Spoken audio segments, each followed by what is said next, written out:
शिमला मिरचीची भाजी आजपर्यंत तुम्ही खूप प्रकारची खाल्ली असेल, पण कधीही राजस्थानी ढाबा स्टाईल जबरदस्त दही शिमला मिरची तुम्ही ट्राय केली आहे का? नसेल केली ना तर एकदा नक्की करून बघा. बनवायला अगदी सोपी, शिवाय अगदी कमी सामानात तयार होते आणि चवीचं तर काय विचारायलाच नको.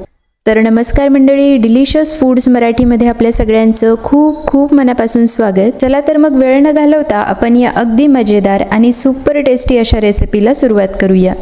तर सगळ्यात पहिले एका पॅनमध्ये आपल्याला 3 ते 4 चमचे तेल घ्यायचं आहे.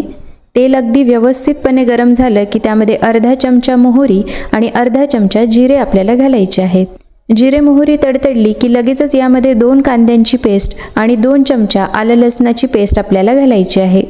आता ही कांदे आणि आलं लसणाची पेस्ट आपल्याला 5 ते 6 मिनिटापर्यंत मध्यम आचेवर छानपैकी परतून घ्यायची आहे.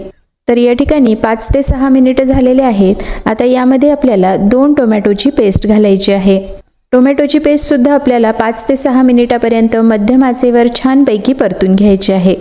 5 ते 6 मिनिटानंतर तुम्ही बघू शकता की आपली टोमॅटोची पेस्ट सुद्धा अगदी छानपैकी परतल्या गेली आहे आणि त्यामधून तेल सुटायला सुरुवात झाली आहे. आता या स्टेजला आपल्याला ग्रेव्हीमध्ये 1 चमचा लाल मिरची पावडर, अर्धा चमचा हळद, अर्धा चमचा जिरा पावडर, अर्धा चमचा धने पावडर, अर्धा चमचा आमचूर पावडर, 1 चमचा मीठ, अर्धा चमचा गरम मसाला, त्याबरोबरच 1 चमचा कसुरी मेथी घालायची आहे. आता हे सर्व मसाले आपल्याला ग्रेव्हीमध्ये व्यवस्थितपणे मिक्स करून घ्यायचे आहेत. मसाले ग्रेव्हीमध्ये व्यवस्थितपणे मिक्स झाले की लगेचच यामध्ये आपल्याला अर्धा कप दही घालायचं आहे.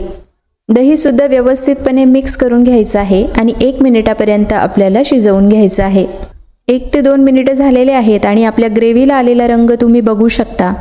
आता ग्रेव्हीमध्ये आपल्याला 2 जाडसर चिरलेल्या शिमला मिरची, त्याबरोबरच 1 जाडसर चिरलेला कांदा आणि 1 जाडसर चिरलेला टोमॅटो घालायचा आहे.